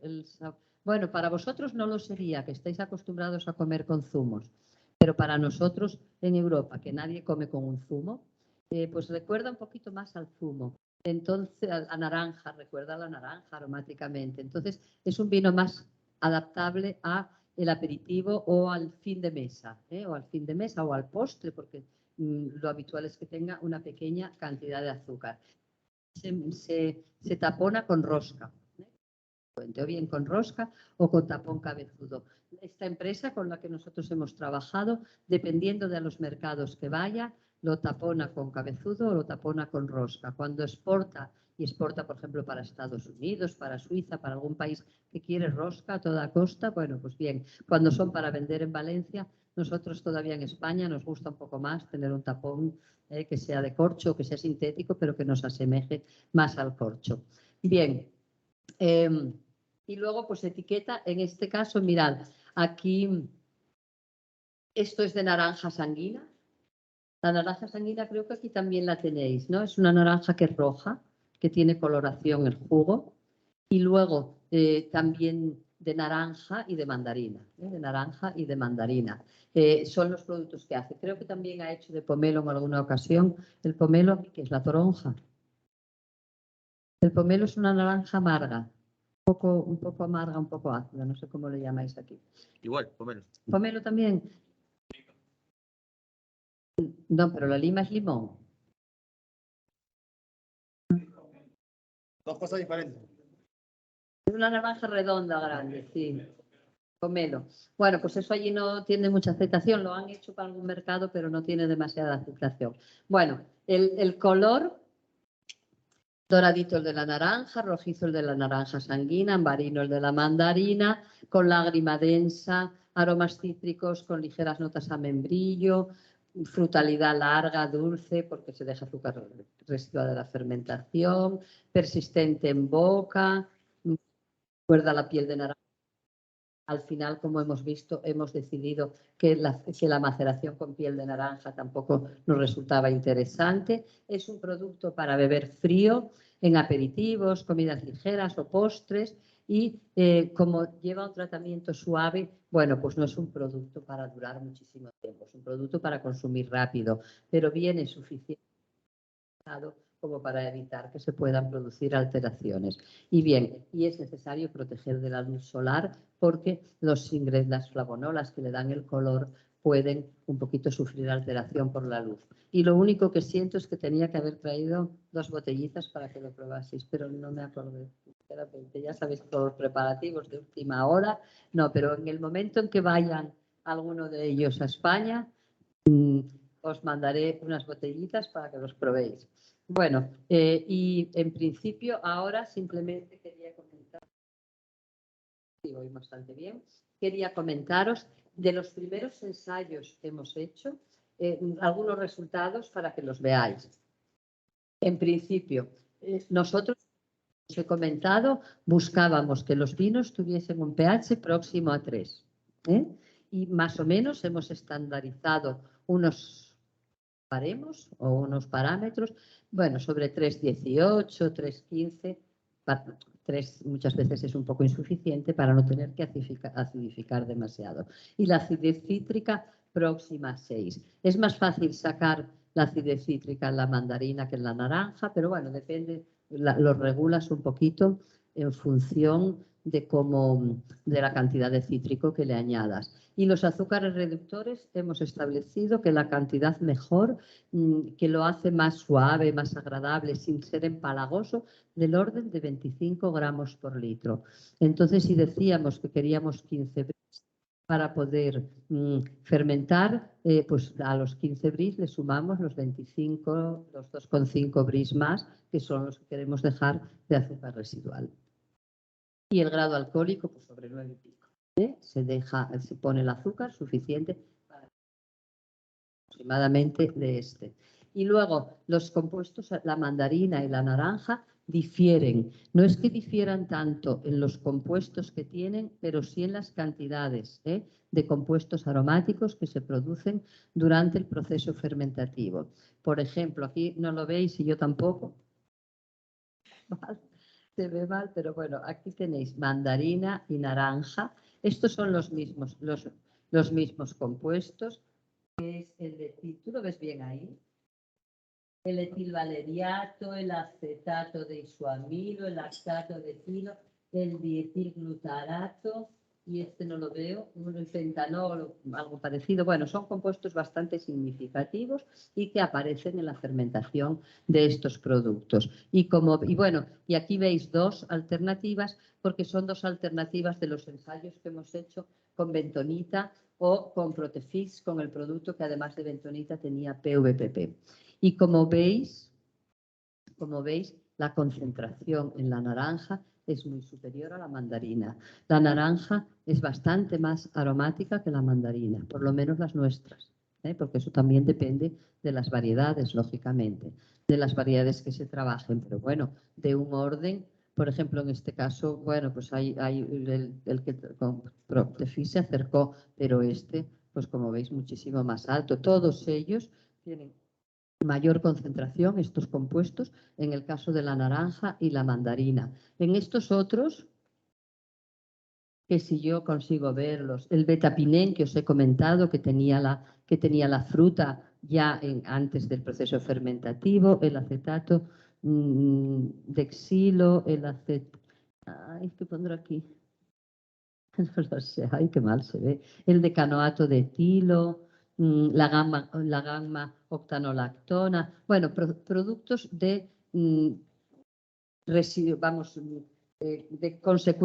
consecuencia del proceso fermentativo que producen las levaduras a partir de los precursores que se hallan en la fruta. Y como veis, también en este caso, la mandarina, pues muchos de ellos tienen una concentración superior y otras muy similar, pero sobre todo son estos primeros que son los que más destacan y los que se encuentran en mayor proporción en en la naranja. En este caso, bueno, pues algunos de ellos están un poquito minimizados. Pero bueno, podemos decir que son dos productos comerciales relativamente parecidos, quizás un poco más aromática el vino procedente de naranja, pero bien, difícil con los mismos compuestos en una proporción un poquito mayor o un poquito menor. Y bien, pues aquí os he puesto la bibliografía que nosotros hemos utilizado cuando comenzamos a trabajar con los vinos de naranja para ver un poquito la experiencia de otras gentes. Y yo creo que en algún sitio os he puesto, porque efectivamente, porque previamente a realizar el proceso o a implantar este proceso en Valencia, habíamos dirigido previamente alguna tesis doctoral en Concordia, en Argentina. La Universidad de Concordia tiene un convenio con la Universidad Politécnica de Valencia y para tecnología de alimentos, y hemos dirigido muchas tesis en común con ellos. La zona de Concordia está en Entre Ríos, en Argentina, y es muy productora de naranja, y habíamos dirigido previamente alguna tesis doctoral como esta de María Mercedes Ferreira, en el cual estudiaron el proceso biotecnológico de elaborar una bebida a partir de jugo de naranja, con lo cual ya traíamos un poco, ese es uno de ellos, ¿no? Pero también de vinagre de naranja, bueno, de distintos productos a partir de la naranja, que si en algún momento tenéis interés, consultad en la Universidad de Concordia, que hay muchos trabajos hechos al respecto. Y también, bueno, pues también partimos de unas experiencias previas que nos sirvieron a la hora de poder decidirnos por qué vía o por qué otra íbamos a dirigirnos. Bueno, pues nada, esto es todo, y mi especialidad es el vino. Podría hablaros más del vino, de la naranja, pues esto es lo que hemos hecho y ahí está en el mercado, y bueno, pues tiene un éxito aceptable para ser un producto nuevo, ¿de acuerdo? Y ahora pues quedo a vuestra disposición para todas aquellas preguntas que me queráis hacer. Bien, muchas gracias, profesora.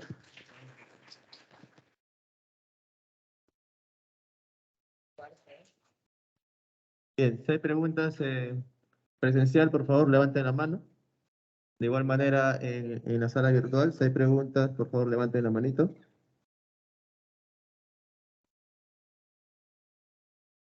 Bien, profesor Bruno. Buenas tardes. Sí, efectivamente, bueno, como nosotros hemos trabajado un poco últimamente, pero no expresivamente naranja, sino con mango. Ahorita tenemos un grupo de chicos que han elaborado, y muy interesante la parte de que sí, entre las pruebas, entre los ensayos que hicimos, pero lo que hicimos fue un destilado, ¿verdad? Pero los procesos fermentativos evaluamos a pH 4 o 3.9 y pH 3.3. Bueno, aquí están los chicos que podrían, yo creo, que explicar mejor qué fue lo que hicieron experimentalmente el ensayo, ¿no? Y los resultados fueron bastante interesantes con pH más bajos, sobre todo 3.3. Viendo que también ustedes trabajaron en esto, pues me llamó bastante la atención. Elaboramos el destilado, justamente esta semana destilamos. Y bueno, lo falta es evaluar la caracterización físico-química, ver qué compuestos, qué alcoholes superiores, qué otros que nos generen, o ésteres que estén presentes allí, para ver las características organoeléctricas que tiene en este caso el destilado que tuvimos. Pero bueno, yo creo que ahí están los chicos que trabajaron, porque son estudiantes que están acá, de los que han trabajado con esos proyectos, que ellos de repente podrían, que el caso de Jesús y el caso de Manuel y de Carlos, que son los que han trabajado bastante, bueno, con ayuda del profesor Herman también. Para que pueda explicar un poquito sobre el proyecto, por favor. Bueno, primero me presento, mi nombre es Manuel Jiménez, yo soy estudiante de la carrera de Ingeniería Industrial, pertenezco al tercer ciclo, en este momento estoy cursando el tercer ciclo, y bueno, he estado participando en un proyecto que tenemos ahorita para elaborar un destilado de mango, ¿ok? Bueno, era una pregunta que le tenía justamente para hacerle, que era si de repente en el país no aceptan que llamemos a esa bebida como un vino, ¿cómo sería en realidad la definición de esa bebida? En este caso nosotros la hemos querido definir como licor de mango, porque bueno, no sabíamos esa parte, que se podría definir como vino, porque en este caso yo tenía entendido que solamente se le podía decir vino a aquellas bebidas que se elaboraban a partir de la uva, del destilado de uva. Pero bueno, para explicar un poco, básicamente lo que hemos estado haciendo de momento es con dos variedades de mango. Hemos estado elaborando dos bebidas a partir de la fermentación del mango, dos licores, ¿ok? Con la finalidad después de obtenerlo, pues comparar si el nivel de alcohol al que llegan y toda la cuestión. Ok, que justamente iba a ser una pregunta que le iba a hacer, que era, ¿qué es lo que, primeramente, qué parámetros, qué características físico-químicas sería lo que primeramente tendríamos que hacer o lo que se tendría que evaluar obligatoriamente para poder continuar con el proyecto? Era una de esas las preguntas. Y bueno, bueno, de todas, la más importante era esa, pues la parte de la definición como tal, que ¿cómo se definiría esa bebida? Si es un vino, es un licor, porque justamente la primera parte de su exposición fue lo que me hizo confundir ahí, porque usted decía, no, sí se puede decir que es vino, pero una dice que es vino, que solamente vino a partir de bebidas de fermentación de la uva y otro, pero también de la fruta, entonces esa parte me confundió un poco. Parece ser que pero en algún momento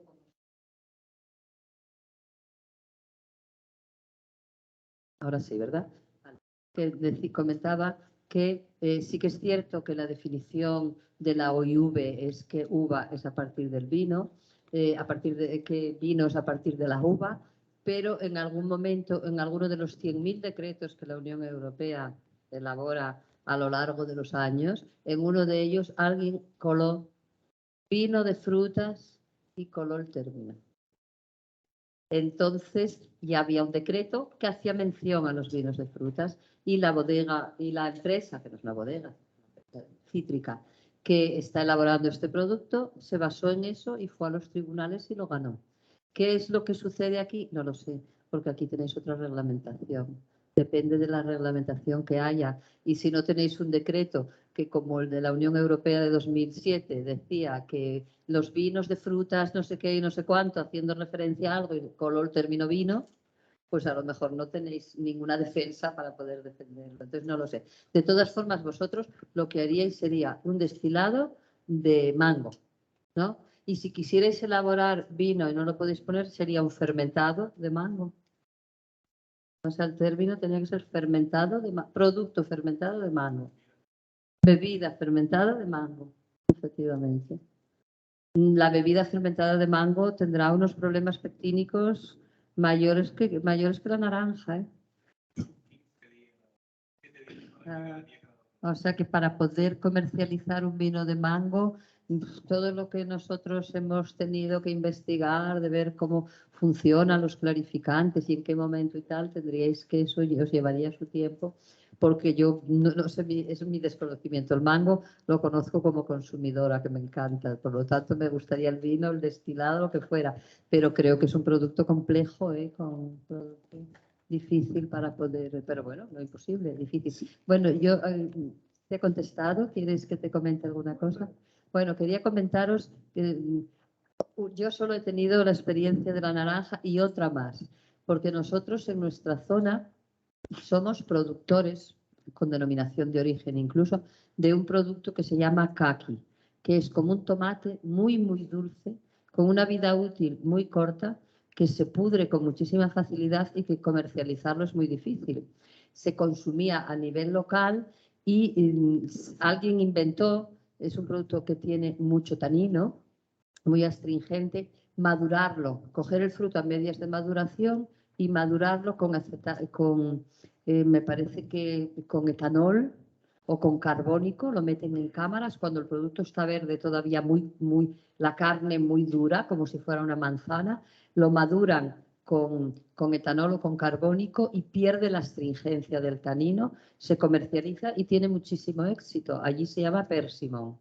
Y se exporta a todos los países de Europa y se exporta bien. Y bueno, pues es un producto bastante valorizado. Pero ¿qué pasa? Que enseguida madura. Entonces en las empresas tiene muchísimo destrío, porque el que no ha dado tiempo a recogerlo todavía duro para poder hacerle ese proceso de estanificación, pues se les queda muy blando y había que buscar una alternativa. Y entonces, como nosotros habíamos hecho el vino de naranja, pues acudieron a nosotros e intentamos hacer vino de ese producto. Pectínico, pectinas, las que queráis. Y además muy blando y en un estado algunas veces no demasiado bueno. Y fue un fracaso hacer vino. No fuimos capaces de hacer vino. Teníamos que poner unas dosis altísimas de antiséptico porque es que traía una carga importante bacteriana, pero lo que sí hicimos fue vinagre. Hicimos un vinagre que no está nada mal. Entonces, bueno, os lo comento por si alguna fruta en algún momento de destrío o el eso que surgiese el tema, pues los vinagres son mucho más fáciles de hacer. Y hoy en día, por lo menos en mi ámbito, hay mucha cultura del igual que la hay del aceite, de muchas variedades, aceites distintos, pues también la hay de los vinagres. Hay muchas veces que te quedas asombrado porque cuesta más una botella de vinagre que de vino, cuando estabas acostumbrado que el vinagre es un producto barato. Entonces, bueno, os lo comento por si en algún momento tenéis la oportunidad de algún producto que no sabéis qué hacer, por ejemplo, mangos que se hayan pasado de su fecha de recolección, alguna cosa de ese estilo, pues el vinagre es una buena alternativa. Bueno, ¿alguna otra pregunta? Sí, yo tenía otra pregunta. En la parte del análisis sensorial, quisiera saber cómo fue que hicieron su análisis, si usaron un panel entrenado o lo hicieron mediante aceptación. Esto porque, bueno, muchas veces determina a qué mercado está dirigido, a qué persona justamente lo dirige y eso. No, nosotros la verdad es que nunca hacemos catas dirigidas a mercados, porque para eso tenemos equipos de marketing y eso. Nosotros tenemos un panel de catas de unas 15 personas y todos los proyectos de investigación los hacemos con ese panel de catas. Está entrenado para vinos, pero bueno, pues más o menos, claro, siguiendo, tampoco podías entrenarlo con un producto que no existía. Entonces, un poco haciendo al panel partícipe de las problemáticas, de las características, y se hizo con un panel de cata del eso. Y analítica, pues la misma que en los vinos. La analítica convencional y luego compuestos aromáticos. Y ahí os he puesto un poco los que más destacaban. Tiene una variedad muy importante de compuestos aromáticos, pero claro, tampoco analizamos aquellos que tienen unas cantidades que no tienen, que su umbral es más alto del eso. Y panel de cata, por descontar. Sí. Bien, gracias, profesora, por su respuesta. Tenemos una manito levantada en la sala. Claudia Tenorio, por favor. Adelante.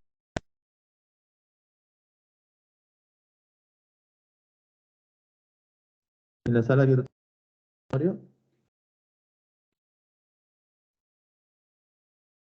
No se te escucha. Abre el micrófono, por favor.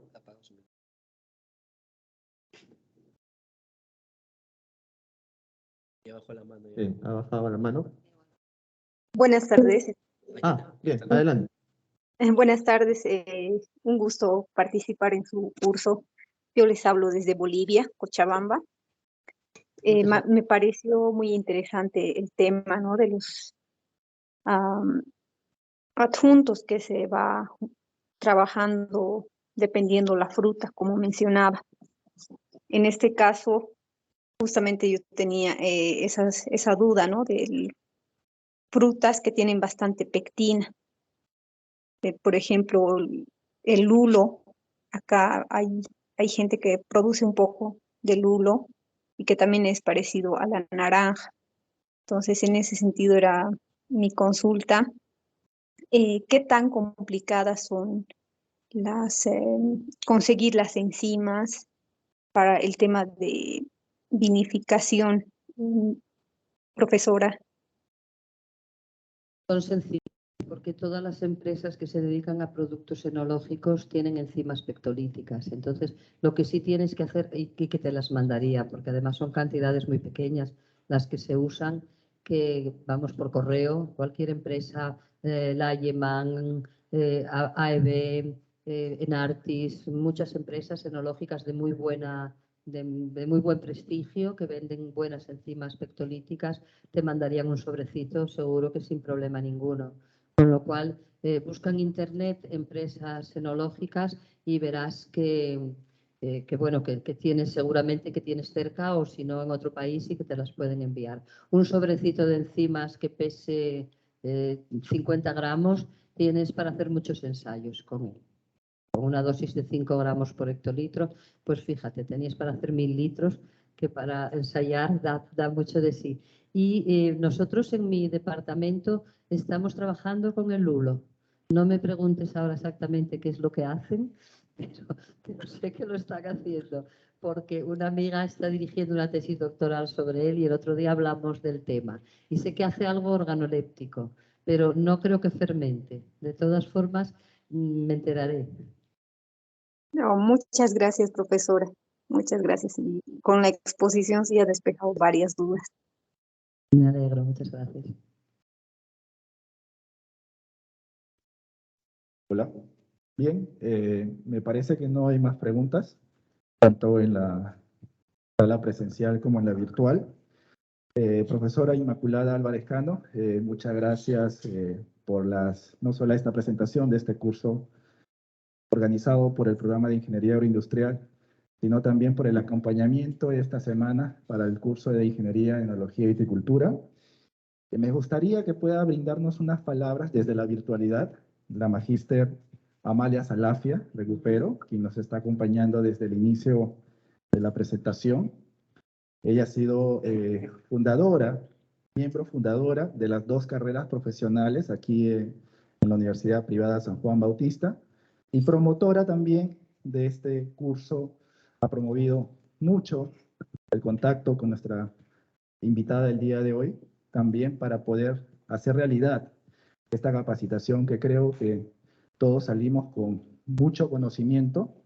Y creo que lo importante es que este curso ha sido bastante aplicado y que seguramente para todos los que estén asistiendo de forma presencial y virtual ayudará y tendremos ideas para generar innovación, no solamente en la región Ica, porque también como hemos escuchado, hemos tenido participación también internacional. Magíster Salafia, muy buenas tardes, ¿nos escucha? Hola, sí, buenas tardes, los escucho. No sé si me toman bien ustedes. Te escuchamos bien, Magíster Salafia. Bien, bueno. Bueno, muy buenas tardes. Un afectuoso saludo para todos los que están conectados y también para los que están presentes. En esta excepcional semana que nos ha permitido la profesora Inmaculada compartir toda su experiencia, toda su vivencia, todos sus saberes. Para vos especialmente, Inmaculada, hace 10 años que nos conocimos en Valencia y realmente puedo decirte que nuestras comunicaciones por ahí fueron esporádicas, pero se han mantenido a lo largo del tiempo y siempre ha habido una unión respecto al tema del conocimiento, al trabajo científico, a la investigación. Hoy nos estás honrando con tu presencia en la Universidad Privada San Juan Bautista del Perú, especialmente en las escuelas profesionales de Ingeniería en Enología y Viticultura y en la Escuela Profesional de Ingeniería Agroindustrial. He tratado de estar acompañándolos desde la distancia y he escuchado con cuánta pasión has transmitido tu experiencia, con conocimientos tan aplicados, haciendo referencia a insumos sin dar marcas, sin dar por ahí referencias comerciales, sino al contrario, hasta compartiendo tus equivocaciones, los errores que pueden existir cuando uno hace, pero con toda la generosidad. Eso deja en evidencia la humildad que tenés de una gran persona, de una gran maestra, y también la capacidad de poder transmitirnos esta pasión por seguir innovando, por ser emprendedores, por investigar. Nos alegra que estén nuestros estudiantes, que son la razón de ser de nuestras instituciones educativas, que estén nuestros profesores, nuestros investigadores, y que todos nos reunamos en un espacio tan productivo para generar más conocimiento, para pensar en el futuro. Tu presencia creo que ha sido un momento que nos ha marcado y que nos llena de ganas para seguir adelante. Hacemos también, y hago sobre todo propicio el agradecimiento a las autoridades de la Universidad Privada San Juan Bautista, al presidente fundador, al rector, al gerente general, vicerrector académico, vicerrector de investigación, y a todos los que nos van apoyando en cada una de las iniciativas. en especial al doctor Carlos Vegas y a todo el equipo de coordinación de ambas escuelas para que esto haya sido posible. A los estudiantes, a los productores que también están conectados, no solo como de la región de Ica, sino también a los participantes que hemos tenido internacionales. Hemos tenido el honor que en el 2022 nos elegiste para poder ir a hacer esta experiencia. Esperamos que también te hayas sentido cómoda. Estoy totalmente segura que es así. Y nos gustaría que nos sigas eligiendo, sobre todo porque hoy por hoy es sumamente necesario poder trabajar vinculados a las diferentes universidades, trabajar en redes, trabajar en proyectos de investigación conjunta, proponernos metas cortas, alcanzables, pero que nos permita mantenernos unidos en pos de una construcción de un mundo mejor a través de la educación. Dicho esto, simplemente seguir ofreciéndote mi amistad, mi apoyo, esperar que sigas disfrutando del hermoso Perú. Sé que todavía te quedan algunos días y que nos tengas presente para un pronto regreso y que también podamos facilitar que nuestros docentes y jóvenes puedan hacer algunas experiencias en Valencia, que realmente cuando tuve la oportunidad de conocerla me pareció una universidad hermosa y una ciudad increíble. A todos, muchas gracias y a seguir apoyándonos para que se repitan estos cursos y sobre todo a experimentar, a trabajar, a ser fermentados, a equivocarnos y a aprender que desde el error también uno puede tener nuevas iniciativas y sacar algo bueno. Así que un cariño para todos y los dejo para que descansen. Gracias. Muchas gracias, María Amalia, por tus palabras. El honor ha sido para mí poder compartir estos días con los docentes de esta universidad que me han tratado como una reina. He estado encantada, me han brindado su amistad, su ayuda, todo lo necesario, pero también los alumnos. Tenéis unos alumnos con mucho interés, muy educados, muy profesionales y la verdad es que es un placer poder compartir con ellos algunas experiencias. Con lo cual estoy a disposición de todos vosotros y por descontado pues reitero la amistad que nos une y continuaremos colaborando en lo que sea posible. Yo ya les digo a todos los docentes que los espero en Valencia, pero se lo transmito también a los estudiantes. Tenemos un convenio en el cual podéis ir a hacer un Erasmus a Valencia y conocer lo que hacemos allí. Tenemos las titulaciones de tecnología de alimentos, biotecnología y por descontado enología, con lo cual creo que de aquí surgirá una relación muy estrecha, Amalia. Esperemos que sí. Así será, Inmaculada.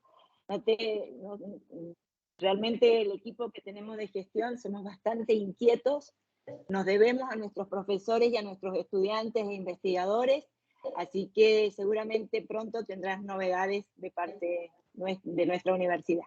Un cariño grande para todos. Un abrazo muy fuerte, Amalia.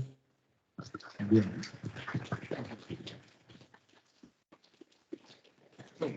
Bien, muchas gracias, Magíster Salafia, por las palabras de despedida de este curso.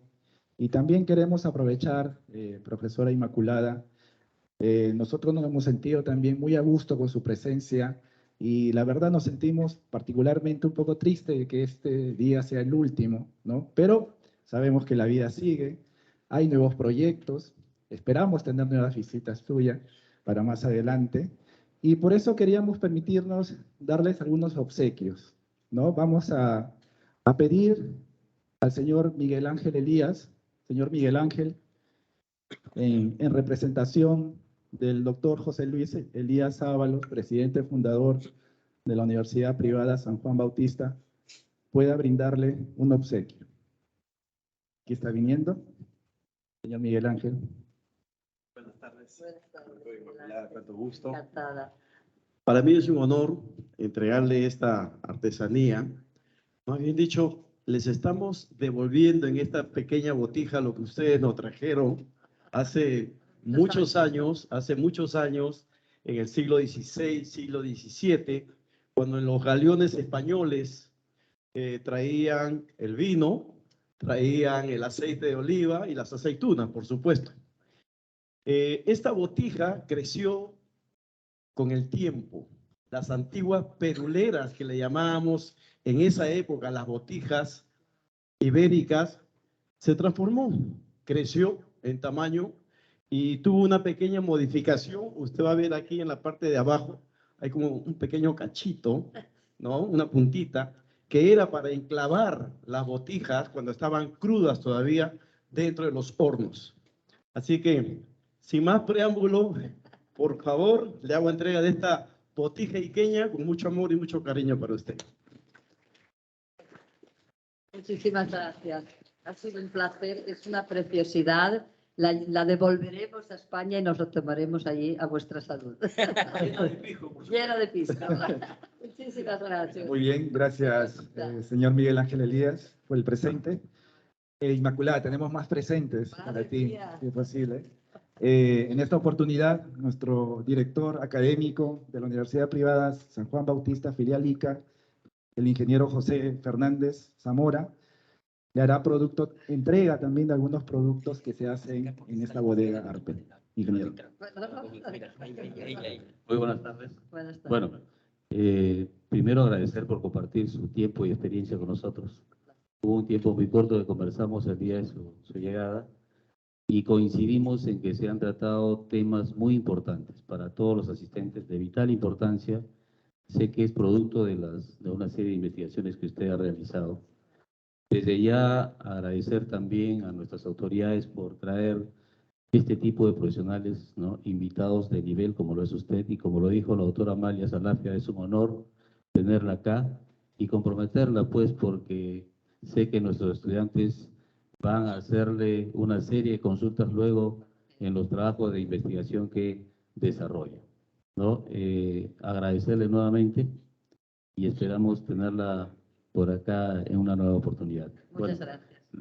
El obsequio son unos piscos elaborados aquí en la bodega Arpe. Esperemos que le gusten. En realidad, de mucha atracción para nuestra visita. Estoy segura que me gustarán porque el equipamiento es muy bueno, pero los profesionales que tenéis aquí son extraordinarios, con lo cual el producto está muy bueno. Ay, muchísimas gracias. Muchas gracias, ingeniero Fernández. Y por descontado, estoy a disposición de todos vosotros en aquello que pueda ayudaros. Tenéis mi email y yo os contestaré dentro de las posibilidades de lo que... Muchas gracias, muchas gracias. Bueno, ya tiene el pisco para llenar la botija. Sí. Bien, los obsequios continúan. En esta oportunidad, a través de la coordinadora de Ingeniería Agroindustrial, queremos hacerle entrega de unos decorativos de la universidad, uno para usted y otro para su esposa. Bien, Lucecita, si le puedes ayudar a abrir, por favor. Son souvenirs de la universidad. Un polito, ¿lo puede abrir, por favor?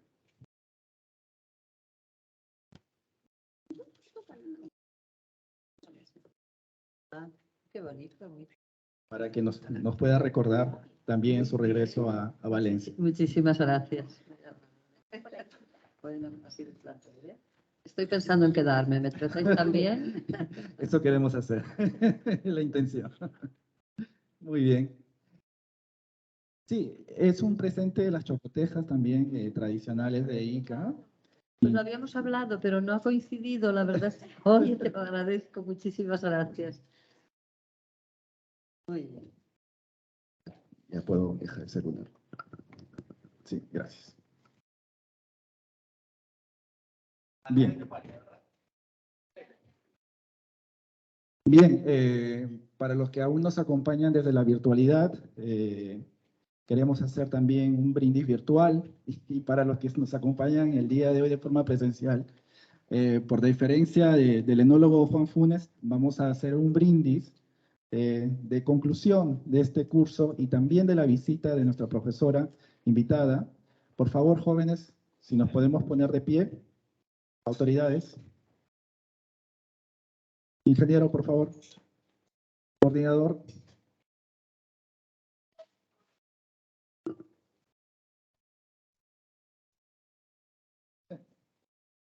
Bueno, ingeniero, le puedo dar las palabras para el brindis. Bueno, nuevamente agradecerle, doctora, por estar acá. Igual agradecer a todas las autoridades, a todos los presentes, todos los que están también han llevado estas sesiones de manera virtual, a nuestras autoridades por el gran apoyo y como lo manifestamos hace un momento, por tener o invitar este tipo de profesionales de gran nivel que hacen pues que se enriquezcan los conocimientos en todos los asistentes, especialmente en nuestros estudiantes. Salud por eso.